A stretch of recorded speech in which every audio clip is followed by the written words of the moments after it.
Hello everyone, welcome to Study Extraordinary.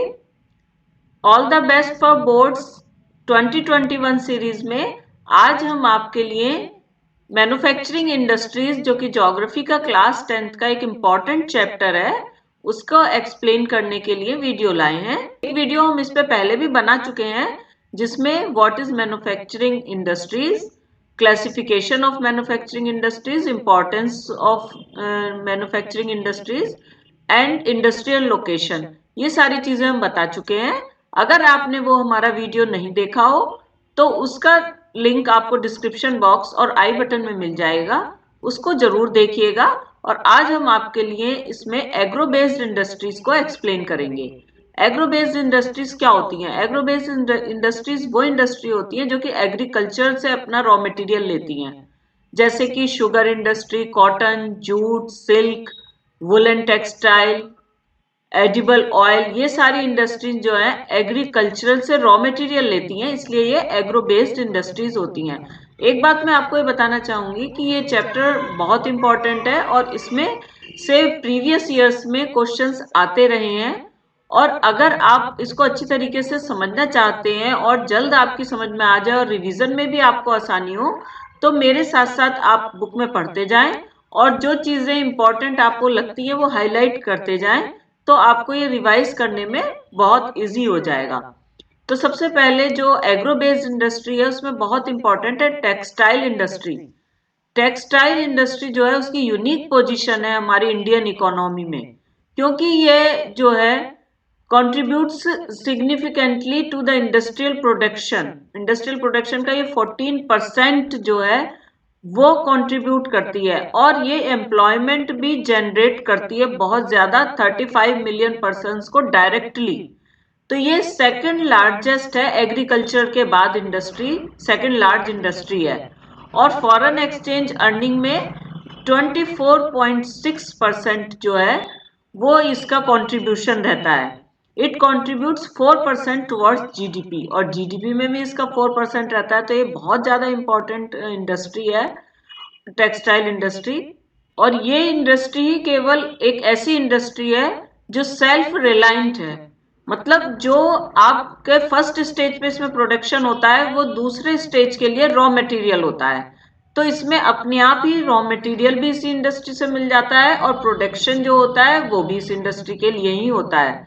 जैसे ये इस चार्ट से आपको समझ में आ जाएगा, जो ये दे रखा है इसको आप देखेंगे तो पहले फाइबर प्रोडक्शन होता है तो उससे रॉ फाइबर बन जाता है और रॉ फाइबर को जब हम स्पिन करते हैं तो यार्न बनता है। फिर यार्न को वीविंग और निटिंग के द्वारा फैब्रिक बनाया जाता है और फैब्रिक तैयार होने के बाद में डाइंग और फिनिशिंग होती है तो उससे गारमेंट बन जाते हैं और गारमेंट मैन्युफैक्चर इस तरीके से कंप्लीट हो जाता है।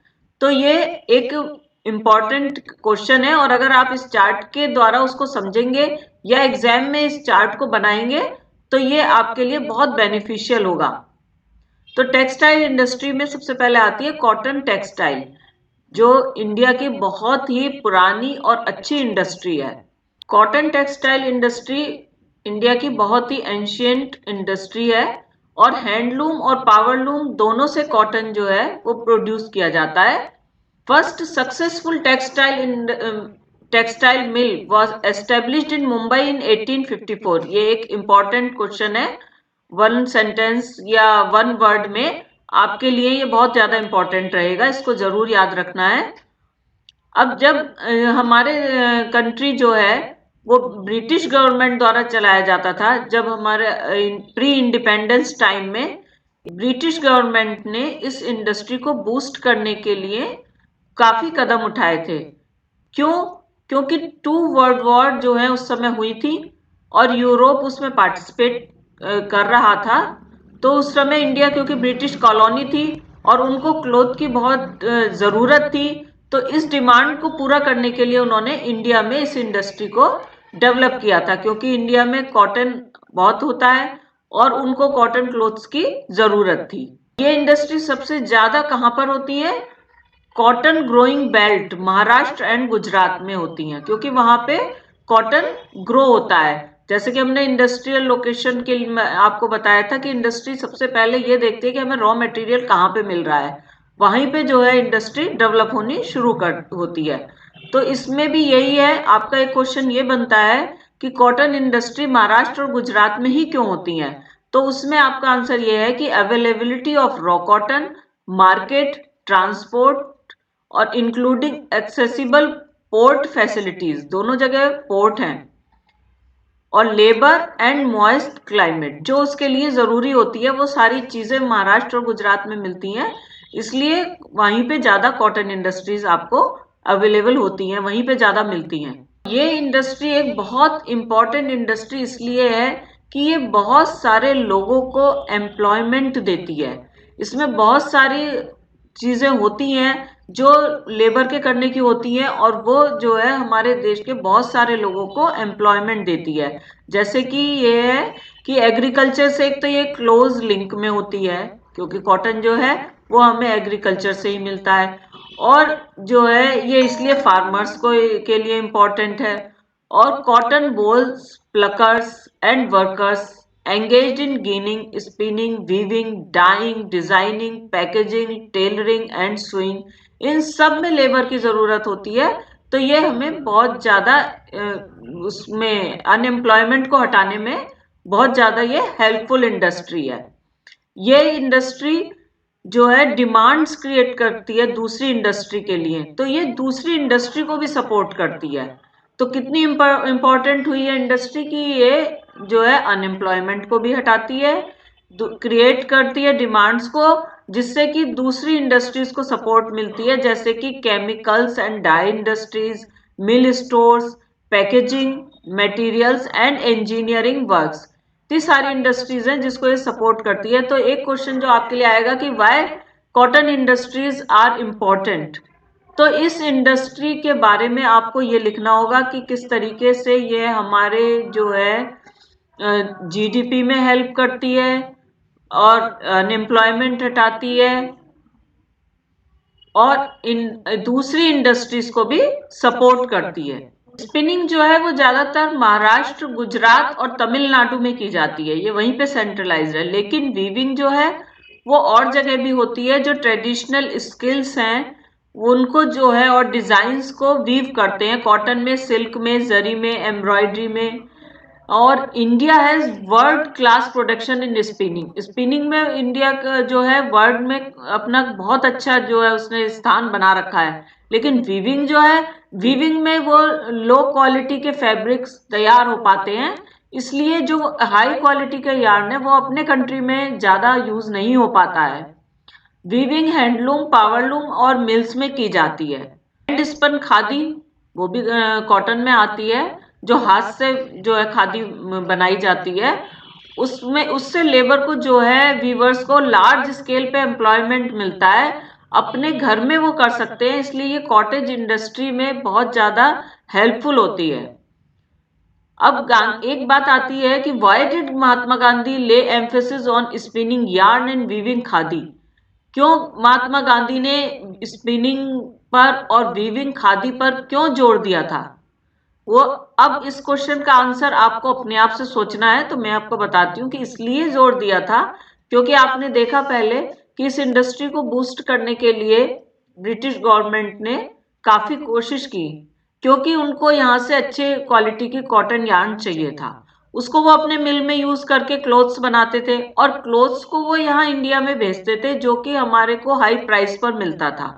तो यहाँ की जो वीवर्स थे, एक तो उनका रोजगार चला गया है, और दूसरी बात यह है कि हमें हाई प्राइस पे वो क्लोथ खरीदने पड़ते थे, तो इसलिए दोनों तरह से हमें लॉस हो रहा था। इसलिए महात्मा गांधी ने इस पे जोर दिया था कि हम अपने आप यार्न यहाँ पे स्पिन करके और उसको अपने आप वीव करके खादी बनाएं, जिससे कि हमारे जो पुअर वर्कर्स हैं उनको एम्प्लॉयमेंट मिले, उनको रोजगार मिले, और इस तरीके से हमारे देश की मनी हमारे ही देश में रहे, और हमें महंगे दामों पे बाहर की मिल का कपड़ा नहीं खरीदना पड़े।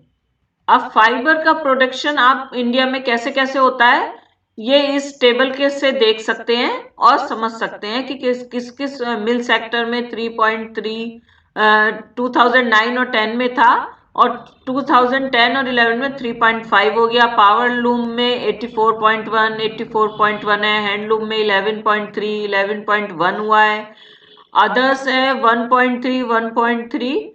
तो इस तरीके से जो है इसमें अलग अलग जो सेक्टर्स हैं उसमें किस तरीके से प्रोडक्शन होता है फाइबर्स का इंडिया में, ये आप देख सकते हैं कि मिल सेक्टर में कितना होता है। इसको आप अगर लर्न कर लें तो आपके लिए बहुत अच्छा रहेगा ये, क्योंकि ये आपके ऑब्जेक्टिव क्वेश्चंस में भी आ सकता है। अब ये एक क्वेश्चन है, why is it important for our country to keep the mill sector loomage lower than the power loom and handloom. तो इसको हमें समझने की जरूरत है कि मिल सेक्टर लूमेज को क्यों ज्यादा गवर्नमेंट को नहीं बढ़ावा देना चाहिए और पावर लूम और हैंडलूम को क्यों देना चाहिए। क्योंकि पावर लूम और हैंडलूम जो है वो पुअर वर्कर्स द्वारा चलाए जाते हैं। तो इस तरीके से जब पुअर वर्कर्स उन पर वर्क करते हैं तो उनको जो है इनकम होती है और उस इनकम से एम्प्लॉयमेंट और पॉवर्टी कंट्री में घटती है और वो जो है अपने उसको ट्रेडिशनल वे में जो बनाते हैं उसकी डिमांड भी बहुत होती है। तो इसलिए इम्पोर्टेंट जो है उन मिल सेक्टर को की लूमेज को नहीं देके पावर लूम और हैंडलूम को देना चाहिए।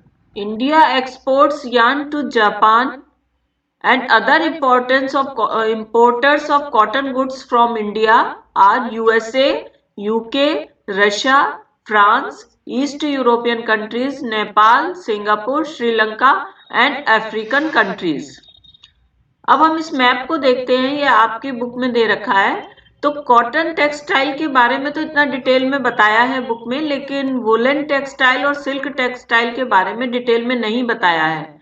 तो आपको इस मैप को देखना है और मैप में से एटलीस्ट 5 प्लेसेस सभी के कॉटन टेक्सटाइल, वुलन टेक्सटाइल और सिल्क टेक्सटाइल के आपको लर्न करने हैं कि कहाँ कहाँ पर ज्यादा मिल्स इंडस्ट्री इनकी होती है।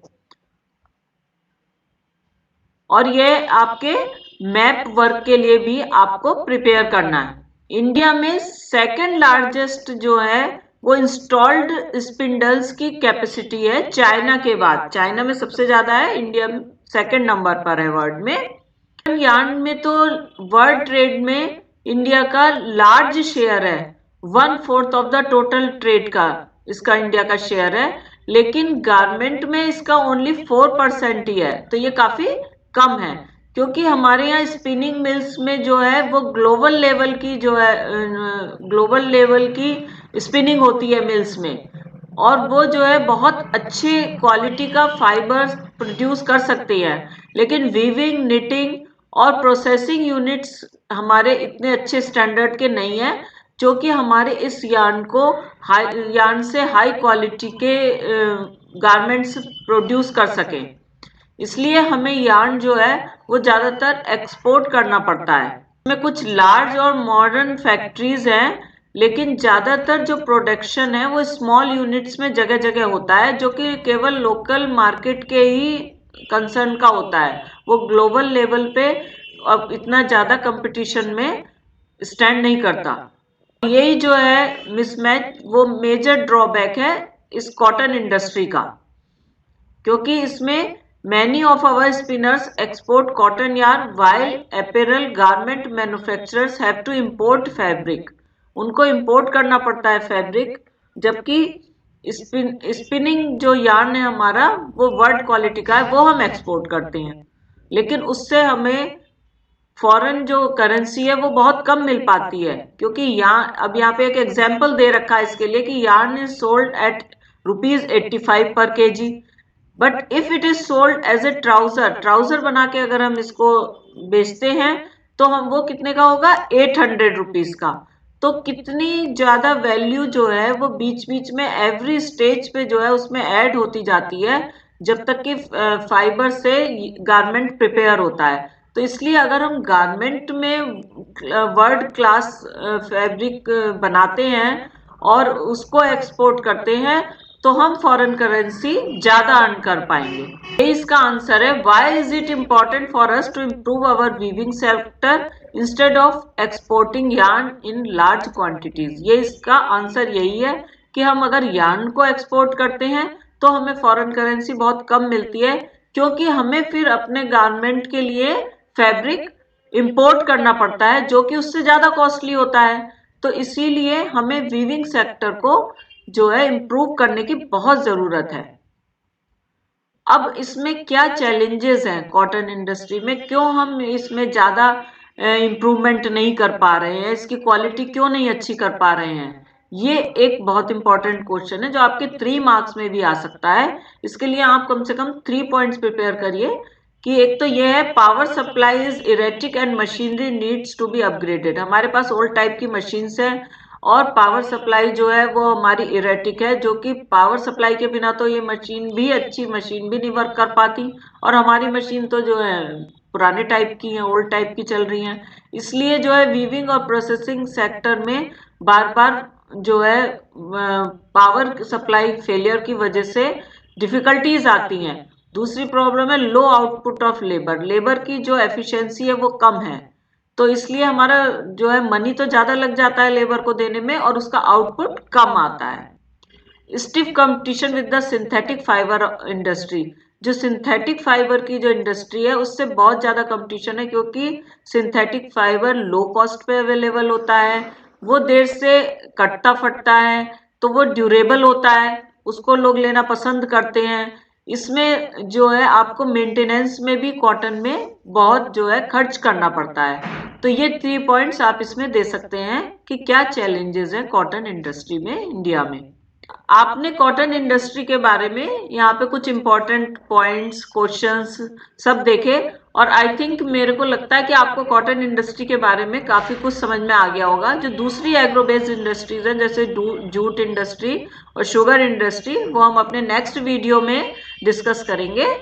और अगर आपको ये वीडियो पसंद आया हो तो इसे लाइक करिएगा, अपने फ्रेंड्स को शेयर करिएगा और हमारे चैनल को सब्सक्राइब करिएगा। बाय।